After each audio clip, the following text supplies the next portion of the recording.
Welcome, dear traveler of the night. You have stepped into a sacred place, a forest alive with whispers, where every tree, every stone, and every breath of wind carries the memory of countless generations. This is not just any forest.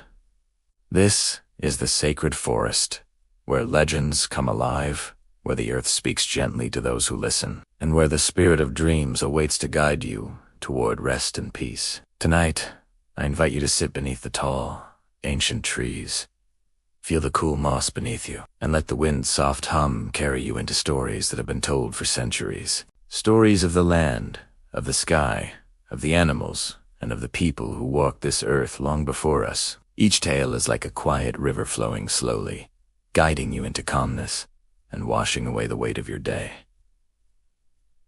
So, close your eyes, breathe deeply, and let the whispers of the wind begin. Long ago, when the world was young and the stars were still learning to shine, the forest was alive with voices. The tall pines swayed, whispering to one another in secret languages. The rivers sang lullabies to the stones, and the owls carried wisdom from one village to the next with their haunting calls under the moonlight. But deep in the heart of the forest lived a spirit unlike any other. She was known as Ehive, the guardian of the green. Her voice was not loud, nor was it commanding. Instead, her voice was like the soft hush of leaves, the murmur of streams, the gentle sound that comes when wind moves through the branches. A hive was said to appear only at dusk, when the line between day and night was thin, and the forest seemed to hold its breath. Her form was ever, to some, she looked like a woman cloaked in vines and flowers. To others, she was a shimmering light, moving gracefully between the trees. To children, she appeared as a kind grandmother with hair woven from moss and eyes glowing like fireflies. But no matter how she appeared, her presence always brought peace. Villagers from nearby tribes would come to the forest when they were troubled, if they had lost something, if their hearts carried sorrow, or if they could not find sleep. They would walk beneath the trees and whisper their worries to a hive. And always, the forest answered back. There was once a boy called Little Deer, who lived in a small Cherokee village. Though kind-hearted, he was restless. His mind was always racing, and sleep rarely found him. Each night, as the stars climbed the sky, Little Deer would toss and turn, his thoughts circling like wild horses. His mother would hum lullabies. His father would tell stories. But still, his eyes remained open, filled with questions. One evening, as the crickets sang and the moonlight silvered the river, Little Deer's grandmother took his hand. "Child," she whispered, "your spirit needs the forest. It is time you listened to its voice." Together, they walked into the woods. The trees seemed taller than ever, their branches reaching out like arms, guiding them deeper. The air was cool, carrying the scent of pine and damp earth. Finally, they reached a clearing where the fireflies danced in glowing circles. His grandmother knelt beside him. "Close your eyes," she said gently, "and listen." Little Deer obeyed. At first, he heard only the usual crickets, the soft rustle of leaves, the distant hoot of an owl. But then, a new sound emerged. A sound like a whisper, soft yet clear. It was a hive, the spirit of the forest. "Little Deer," she murmured, "why do you chase the wind when you are already the wind itself? Why do you worry about the stars when you are made of the same light?" Little Deer's restless heart grew still. The whisper was not just in his ears, but deep in his soul, wrapping him in comfort. "Your mind is a river," a hive continued. "Do not try to stop it. Let it flow, and as it flows, you will find peace in its movement." The boy breathed deeply. For the first time in many nights, his body felt heavy with calm. His eyes fluttered, and his mind no longer raced. By the time his grandmother led him back home, Little Deer was already asleep in her arms. From that night on, whenever his mind grew restless, he would return to the forest and listen. And always a hive would remind him, "Be still like the tree, be flowing like the river, be endless like the wind." And so, Little Deer grew into a wise man, his restless spirit transformed into one of peace. His children, and their children after, told the story of the spirit of the forest, teaching that calmness does not come from chasing the wind but from listening to it. Now, dear listener, as you sit beneath the trees of the sacred forest, let Ahiv's whisper reach you as well. Let her words soothe your restless thoughts. Feel your breath flowing like the river. Feel your body grounded like the tree, and feel your spirit light as the wind. You are safe. You are calm. You are home within the forest's embrace. The forest grows deeper now. The wind moves softly through the branches, carrying us from one story into another. Close your eyes and look above. Beyond the trees, the night sky stretches endlessly, its velvet darkness scattered with shining stars. Long ago, the stars were not so many. The sky was not as bright as we see it today. But through a tale of mischief, courage, and kindness, the heavens came alive. This is the story of the star coyote. In many American Indian traditions, coyote is known as a trickster cleaver, playful, often troublesome, yet also a bringer of wisdom through his actions. Long ago, when the world was new, the sky was nearly empty.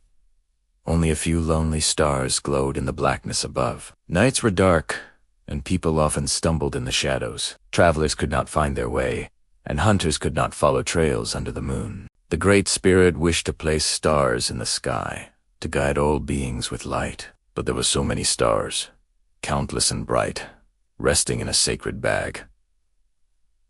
Who shall scatter them? The Great Spirit wondered. The animals gathered. The wolf said, I am strong. Let me do it. The eagle said, I can soar high. Let me place them one by one. The bear sighed, I will guard them carefully. But then, Coyote stepped forward with a mischievous grin. Why waste time? He said, give me the stars. I'll do it quickly, and the job will be done before the sun rises. The Great Spirit hesitated, but in the end, Coyote was given the bag.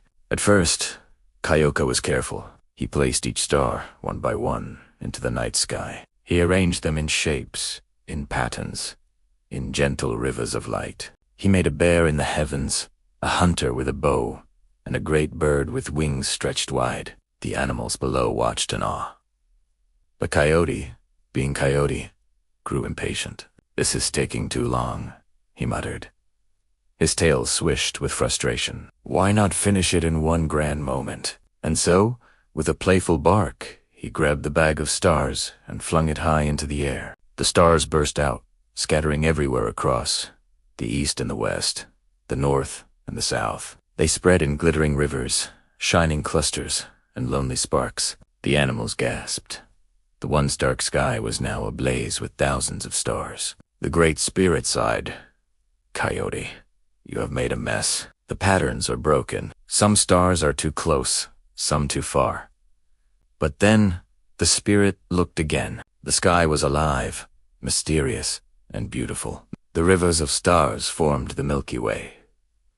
The scattered clusters became stories for generations to tell. The sky was no longer empty, but full of wonder. And so, even in his foolishness, Coyote had given a gift to all beings.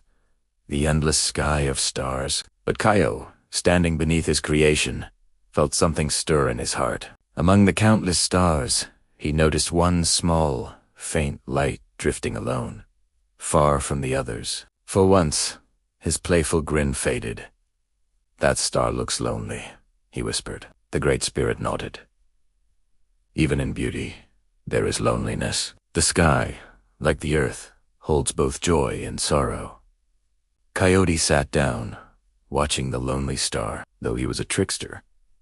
His heart was not without compassion. Then I will keep it company, he said softly. And so, it is told that Coyote's spirit still roams the night sky, chasing after that lonely star, howling to it from the earth below. His voice echoes through the forest, a reminder that even the mischievous have a place in the great circle of life. The tribes told this story for generations. When they looked to the night sky, they saw not just random lights, but Coyote's scattered stars. They saw patterned spears, hunters, birds, and rivers of light. They saw guidance, helping them travel through the dark. They saw beauty, reminding them that even mistakes can bring unexpected gifts. And when they heard the howl of a coyote at night, they remembered the lonely star and the trickster who would not let it be alone. Now, dear listener, as you lie beneath your own sky, let the stars remind you of Coyote's gift. Each star is like a thought, scattered across the mind. Some are bright,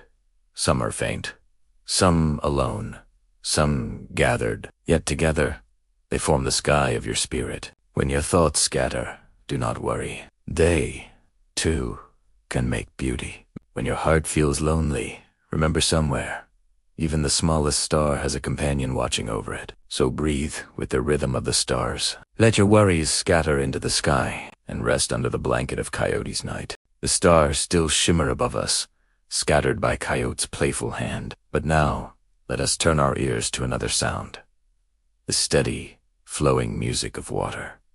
Can you hear it? The river, winding its way through the heart of the forest. It moves gently tonight, carrying with it songs of old times, songs of patience, of strength, and of wisdom. This is the tale of the sacred river and the turtle who taught the people the power of stillness. Long ago, when the earth was still fresh and young, the rivers ran wild. They cut through valleys.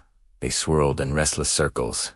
They rushed with thunderous voices. The animals who relied on the rivers often grew fearful. Beavers built dams only to see them washed away. Deer came to drink, but trembled at the force of the waters. Fish leapt bravely, yet were swept into torrents they could not escape. The river was alive, but it was untamed, and the people whispered prayers for calm. Among the animals was Turtle, the slow one.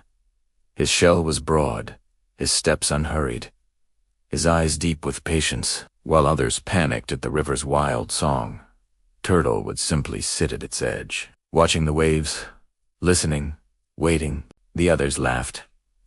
"Why do you just sit, Turtle?" they asked. "The river is too strong. Do something." But Turtle only blinked slowly and replied, "Rivers are like time. They do not listen to rushing hearts." One year, the rains fell longer than ever before. The sacred river grew fierce, swelling beyond its banks. Villages were flooded, nests were swept away, and the animals gathered in fear. The Great Spirit appeared in the form of a glowing mist above the waters. "My children," the Spirit said, "this river is my gift, but it is restless. It needs balance. Who among you will calm it?" The bear roared, "I will push the river back with my strength." He leapt into the current, but the waters tossed him aside. The eagle cried, "I will command it from the sky." She soared high, but the river paid no heed to her voice. The wolf growled, "I will race the river, tire it, and make it slow." But even his swiftest run could not match the endless current. At last, the Spirit turned to Turtle. "And you?" Turtle stretched his neck, looked at the wild waters, and spoke softly, "I will listen." The animals chuckled. "Listen.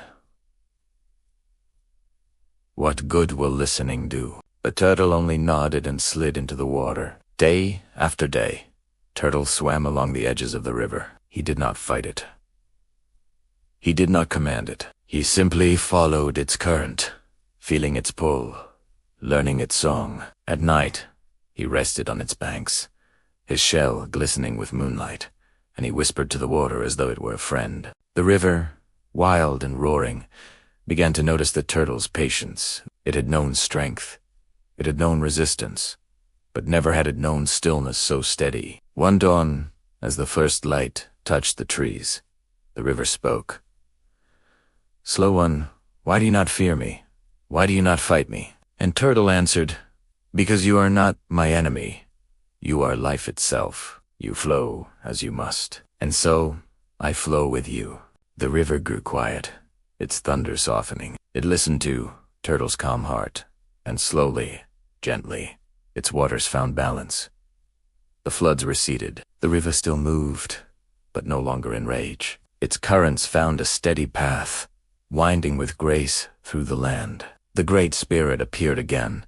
Because of Turtle's patience, the sacred river is now a gift of peace. From this day on, The turtle shall carry wisdom upon his back, reminding all who see him that calmness is stronger than force. The people honored Turtle. They carved his shape into stones, painted him on pottery, and told their children, when the river of life grows wild, be like Turtle still, patient, flowing with the current instead of against it. Generations passed. The people learned to live by the river's song, drawing water for their crops, bathing in its cool embrace, and listening to its whispers at night. Travelers who grew weary would sit beside the water, watching it flow steadily as their worries drifted away.